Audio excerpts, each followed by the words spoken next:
ndingagone kuzvishingisa vakomana ndiri kurwadziwa vendowe ndiri kurwadziwa saka ndokutopera kwazvere vakomana ndiri kurwadziwa hakuna here chingarapa moyo wangu hakuna here chingarapa moyo wangu moyo wangu waremerwa moyo wangu waremerwa moyo wangu waremerwa moyo wangu waremerwa.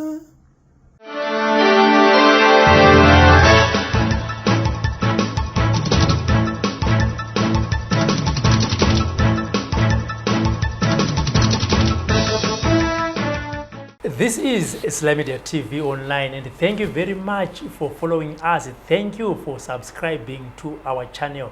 And because you have done that, you will never miss some of these exciting and informative programs. This is Sly Media, and on Facebook, this is Sly Media Productions. Remember, also we are cross-posting and live streaming on several social media platforms. What you need to do is just to like or follow that page, so that, as I said, you will never miss some of these exciting and informative programs. What is it that we are talking about today? You may have read about it, you may have seen it on social media, or you have watched the videos or the pictures. Who am I talking about? You may need to call him names, or you may call him names or the way that you want. But the man that I'm talking to today is the man of God, Prophet Freddy. Ndingati mumazuva apfura makaona zvakare vachibuda pa page pavo nepa profile pavo vachitaura kuti ndadzokororwa zvakare, ndapamha zvakare. City Council yavo yakuzopaza imba yavo this time. Paita mibvunzo yakawanda kuti ko sei zvichingoramba zvichidzokerera pana Prophet Freddy. Tikati ayo mibvunzo yamuri kubvunza zvichida havana kuwana nguva yekupindura zvakare pa platform pavo. Tikati Prophet, huyai kustudio titaure tinzwe kuti zvakamira sei. Prophet, makadi? Tiri pamakadiwo mukoma Sly. Uri sei utano? Mwari ari kutichengeta, tisu tiri kungorwadziwa. Yeah, that's the truth. Sezvamava muchitaura, it came as a shocker. Chinovavarirwa nemunhu wese kana uchitsvaga imba unovavarira kubata bepa. Ndizvozvo. Kana ndabata bepa rangu ringave rekucancel, then you are now legally the owner of that property. So that's the same thing that happened to me. I acquired a piece of land. Ngatoke kutanga nepaine imba yeProfit yakatika. Ngatitange pachurch. Because ndo pakatangira bongozozo rese. Saka vanhu varongoti zvaitika zvakare. Saka ngatitangire ipapo tonzwa kanhoroondo kacho toona kuti muri munhu here anongotyora mutemo kana kuti muri munhu ari kurasika papi. Alright, pachurch patakanga tiri inzvimbo yatikanga tawana tikaipiwa asi taiziva kuti yakanga iri temporary. Okay. Saka taibhadhara marates edu muaccount yezvinhu zviri temporary. Chataiziva ndechekuti vaiti kana vakuda kuzoishandisa nzvimbo iyi yechechi vachazotiudza. So unfortunately hatina kuudzwa kunzi vakuda kuishandisa. I remember ndandiri kumba kuBelvedere and I received a call kunzi chechi iri kupwanywa. And we lost a lot of things. Takanga taisa shed because takanga tine mapapers atakanga tichifambira namaplans ekuregularize. But unfortunately ndobva yapwanywa without any notice. But all the same takazobatsirwa by then kwaive naMeya Gomba and also na resident minister, the late vanga varipo. So they assisted me kuti ndizowana another stand inova takazowana kuna kwana Highland Road na Mshayabande Road. Of course pane pagone kwatoda kutenda because takazowanirwa pamwe. Unfortunately reputation yekunzi apukanyirwa yakanga yatotenderera, of which structure yedu yange isinganetse kubvisa. Dai takangoudzwa kunzi bvisai. Yes, it was an expensive structure because it cost 45,000 USD and tasati agona kuishandisa. Ndo patakanga chitopinda mu lockdown. Saka takugona kuishandisa. I remember pane vamwe baba vandakanzwira tsitsi vakanga vapledge mota yavo kuti tigone kupedzisa. Saka vakatotengesa mota vachitotipa mari tichingopedza ungoisa mashitsi ekupedzisira structure ndobva yatongopwanywa saka ndo zvimwe zvana zvakatiwira izvozvo. Stand yanga iri yani izisiri kuti yanga temporary mamaisa temporary structure, but who is the owner of that stand? Yakanga iri yecouncil. Okay. Because hauende panzvimbo without a blessing yecouncil. Like I said, ndakanga ndine mareceipt ekutobhadhara sekuwirirana kwatikanga taita. Unfortunately, patakazoenda kwa-resident minister, he explained to me kuti machurches anga asimbori palist. Okay. Ndochinhu chakandishamisa.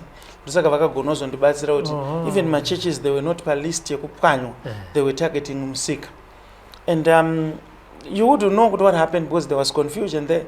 Even former mayor Gomba by then vakatodaro futi vakati church yenyu was not even palist. We don't even know kuti vanhu kwa ground vakazvifambisa sei. It was confusion. Pakatanga kubuda zvakawanda, but sevanhu vanonamata takaignore. Tikati isu regai tifocusane nezvatiwira. Nanhasi hatisatagona kurecover mukoma Sly. Yeah, obvious, yeah. You remember kuti vazhinji vanhu havachatoziva kwatiri, vanofunga tiri kuna patrenda, but yet we have already moved. Ndakazviona pandaita all night pekupedzisira.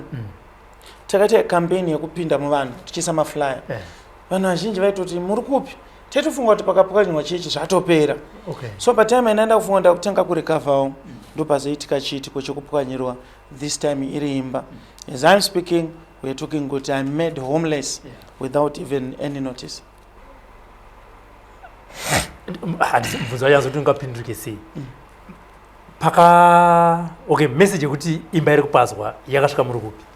Message yekuti imba iri kupazwa yakasvika ndangobudawo gate.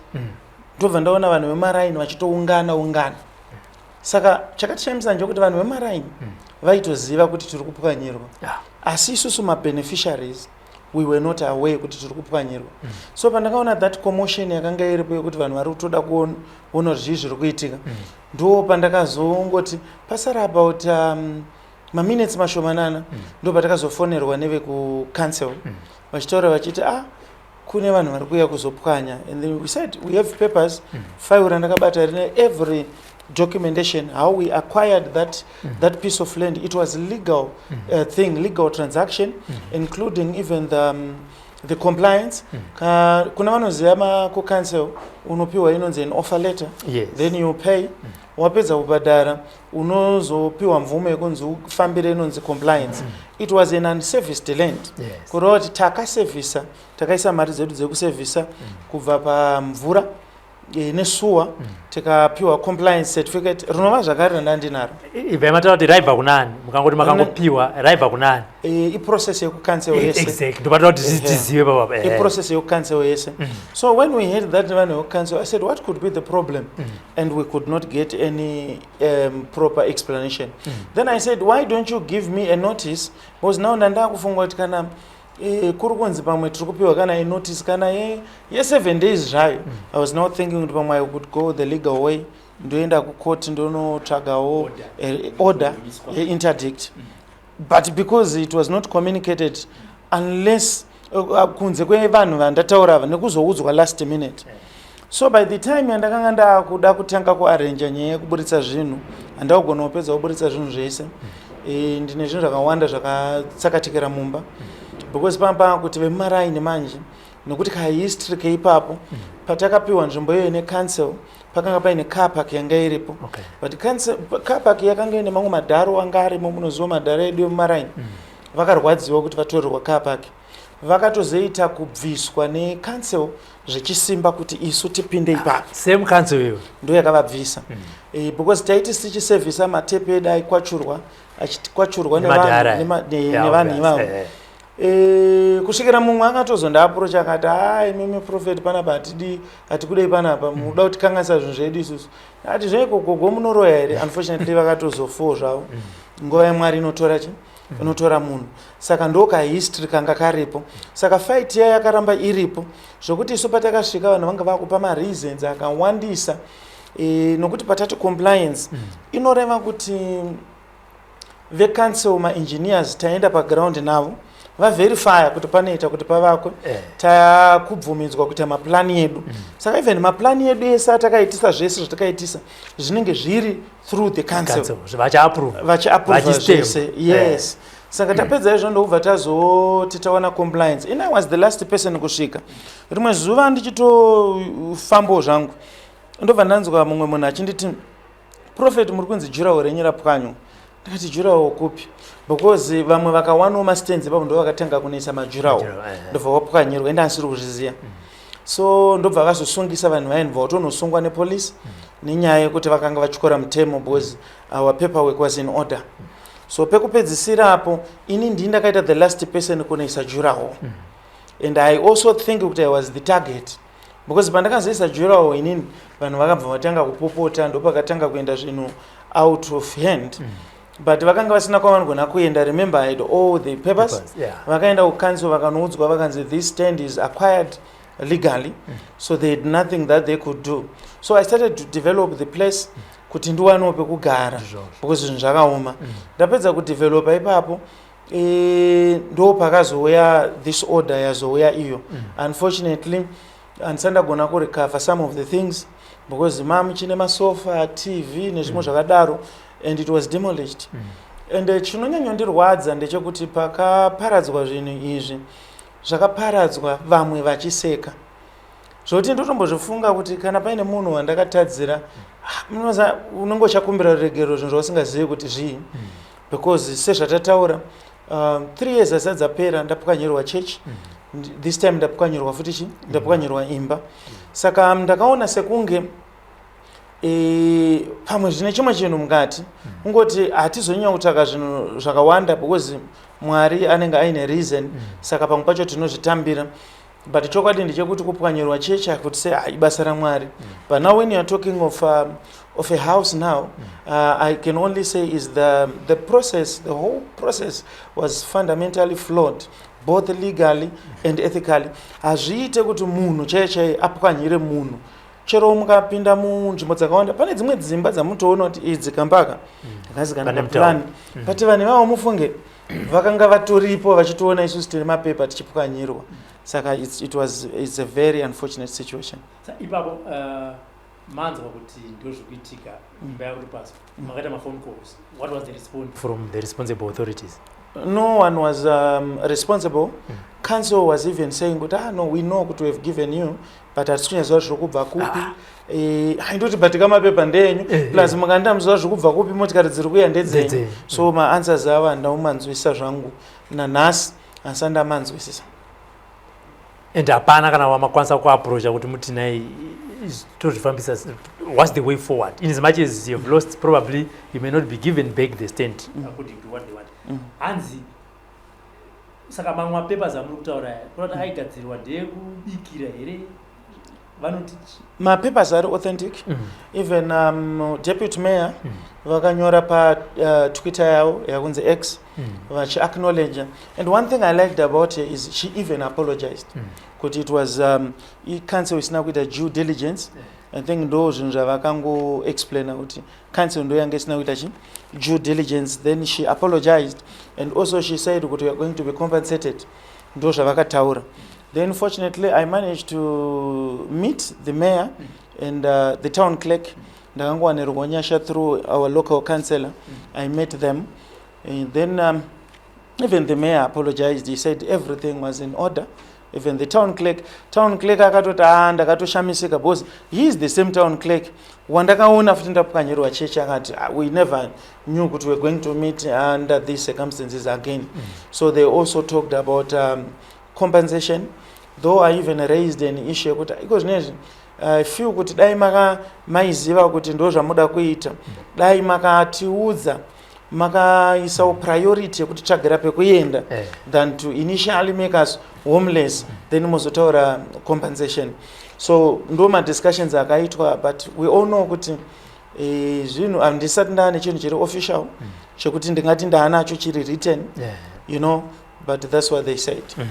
But tichitarisa panyaya yacho Prophet vanhigrini kucancel pane here munhu wamunofungidzira kuti anosenza kudepartment inoita izvozvo wamakatadzira zvichida mukunamata, mukugara, mukufamba, mukuimba? Hatisi kuti taura yenyu zita but takungotaura sevanhu ngatiti sevakomana vakagara pabridge timbotaura mana nematinofamba unoziva tinogona kutsika kana madomasi evanhu munakotedza kudira pachena kuti ndichakubata kufunga kwenyu mimi pane here zvamungafunudze pane munhu anosenza kucancel kumadepartments evamakatadzi handikwanise kuziva but basa rangu munoziva nderechiprofita ka unonga wakatoprofita kana girlfriend yemunhu kana kufumura munhu usingazive but it's unfair to conclude that I just feel kuti even ndokandokwanisa kuexplaina kuti why me because question yangu yaiti why me, why always me. Yes.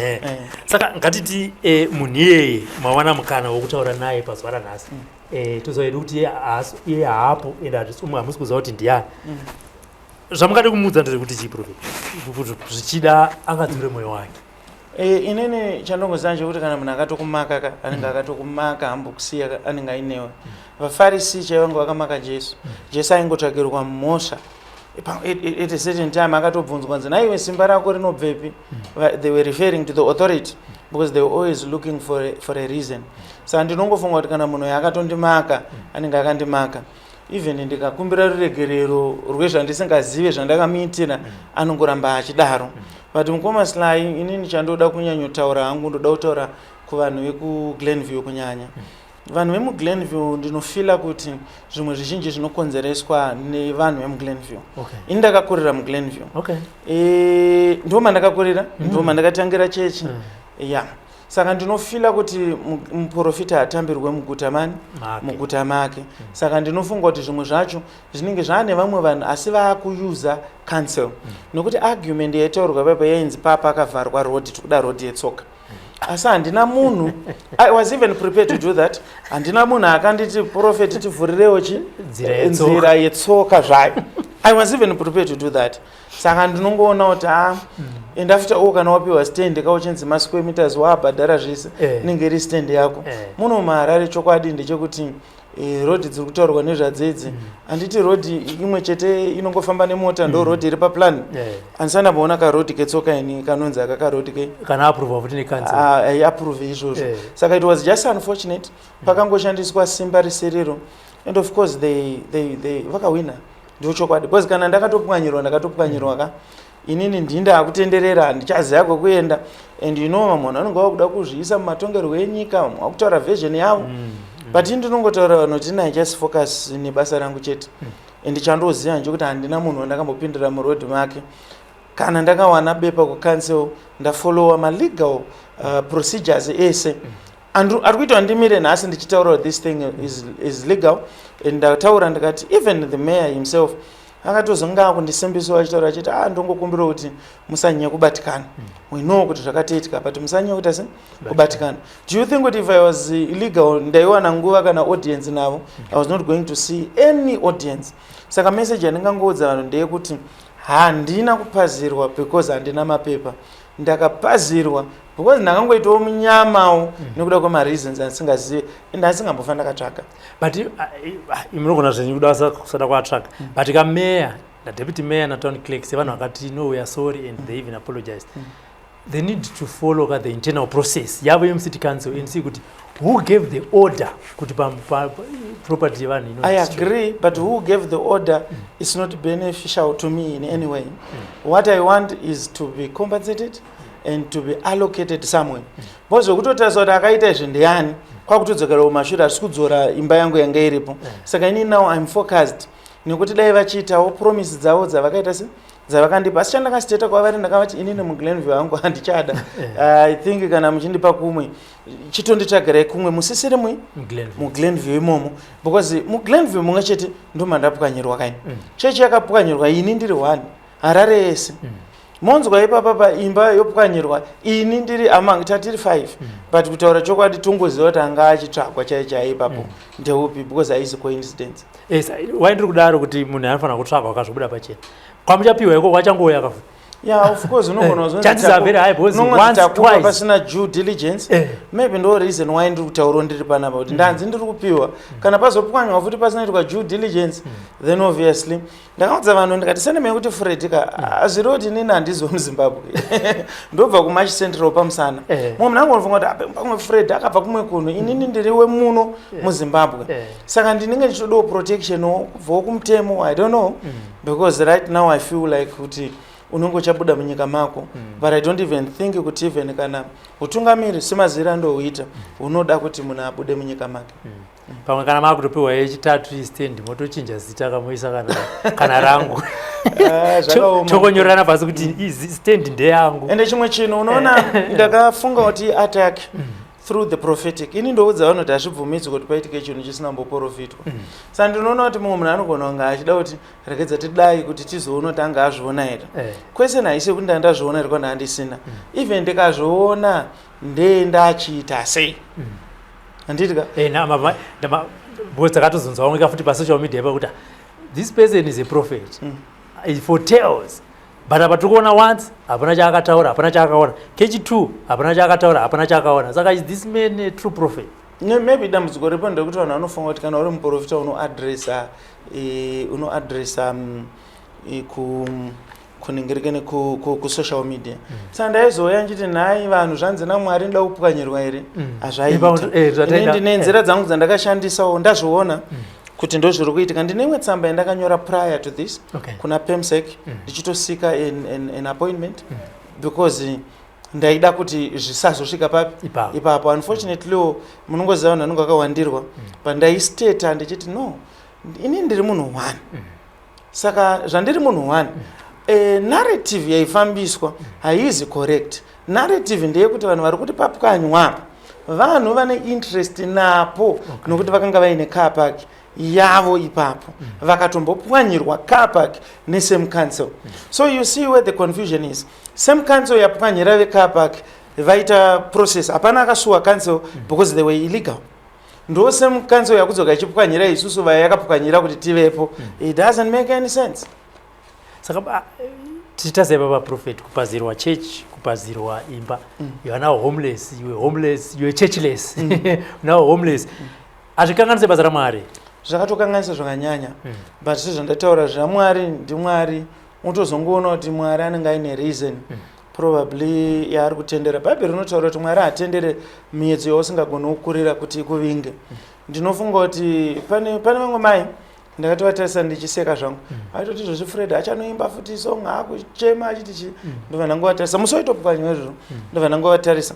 Mwari akatoti avadaiwo vanzwira tsitsi because even munhu akaseka ndichipwanyirwa chero aiti ndikuda road yekupinda naapa indongokutaura kuti even road iripo unogona kutopagara usina kwekuenda kana kumashops usina mari yekuti unotenga futi chinhu kumashops kwacho kumwe chete ikoko.